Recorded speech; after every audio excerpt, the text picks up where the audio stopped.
यानंतर बघूयात मोदींच्या सोलापूर दौऱ्याच्या बातम्या। मोठी स्वप्न पहा, तुमची स्वप्न साकार करण्याचं काम मी करेन। आता 22 जानेवारीला सर्वांनी घरांमध्ये रामज्योत लावा, पंतप्रधान मोदींचं आवाहन। 22 जनवरी को अपने पक्के घर में शाम को राम ज्योति प्रज्वलित करेंगे।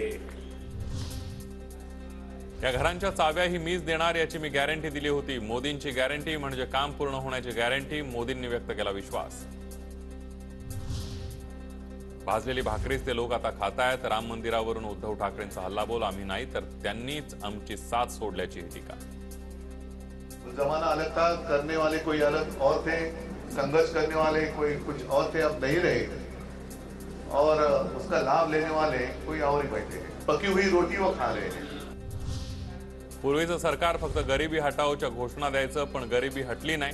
पंतप्रधानांचा काँग्रेसवर निशाणा, आमच्या काळात 25 कोटी लोक गरिबीतून बाहेर पडल्याचा दावा। हमारे देश में लंबे समय तक ये जो गरीबी हटाओ के नारे लगते रहे ना, लेकिन इन नारों के बावजूद गरीबी नहीं हटी। महाराष्ट्रातलं भाजपचं नेतृत्व कुचकामी असल्यानं मोदींचे दौरे, ठाकरे गटाच्या अंबादास दानवेंची टीका। तर महाराष्ट्रात येऊन रडणं ही मोदींची स्टाईल, ते मुद्दाम रडतात, लोकांनाही कळतंय, चंद्रकांत खैरेंचा हल्लाबोल।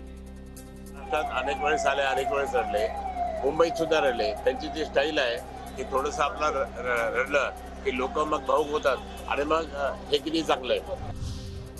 सध्या बाजारामध्ये फक्त एकच गॅरंटी, ती म्हणजे मोदी गॅरंटी। मुख्यमंत्री एकनाथ शिंदेंकडून पंतप्रधानांचं कौतुक। 2024ला विरोधक पूर्ण साफ होतील असंही व्यक्त केला विश्वास। स्वतःच्या कामावर विश्वास आहे आणि म्हणून त्यांनी जी गॅरंटी तेव्हा दिली होती ती आता बाजारामध्ये फक्त एकच गॅरंटी चालते, मोदी गॅरंटी। आता मी डावसला पण गेलो होतो, तिकडे पण मोदी गॅरंटीच चालते। लहानपणी मलाही अशा घरात राहायला मिळावं असं मला वाटत होतं। आता या सर्वांचे आशीर्वाद मला मिळतील असं म्हणत पंतप्रधान नरेंद्र मोदी भावुक झाले। उत्तर प्रदेशनंतर महाराष्ट्रात लोकसभेच्या सर्वाधिक जागा, शिंदे फडणवीसांच्या पाठीशी मतदार नाहीत म्हणून मोदींचे दौरे। फायदा तिथं पंतप्रधान मोदी तिथं, संजय राऊतांचा हल्लाबोल।